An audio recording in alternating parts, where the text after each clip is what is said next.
कलाम मुक़द्दस से हमारे लिए आज की तिलावत हिकमत की किताब उसके 7वें बाब की 22वीं आयत से 8वें बाब की पहली आयत तक।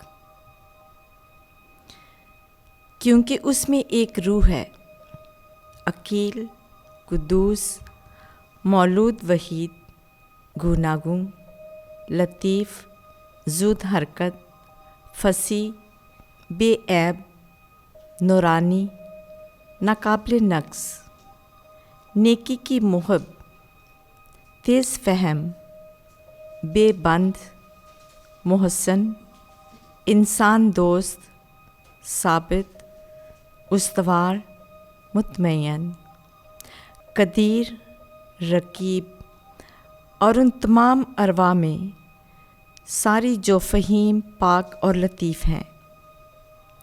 क्योंकि हिकमत सब मुतहर्रक चीज़ों से ज़्यादा ज़ूद हरकत है और अपनी लताफ़त से हर एक चीज़ में रवां होती और पहुँचती है, इसलिए कि वो खुदा की कुव्वत का बुखार है और कादर मुतलक के जलाल का खालिस ज़हूर है।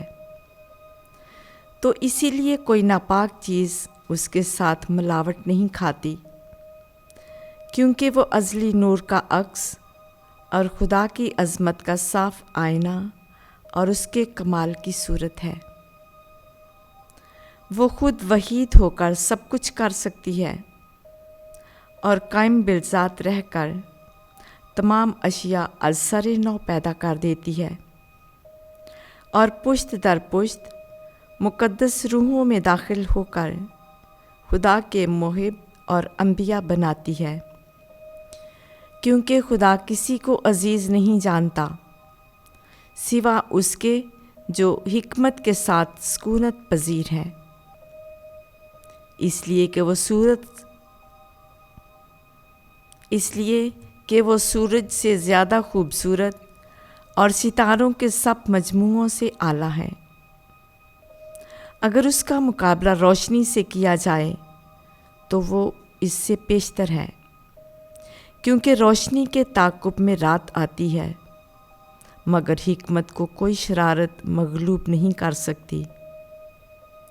वो एक सिरे से दूसरे सिरे तक पूरी ताकत के साथ पहुंचती है और मलाइमत से हर एक चीज़ का बंदोबस्त करती है।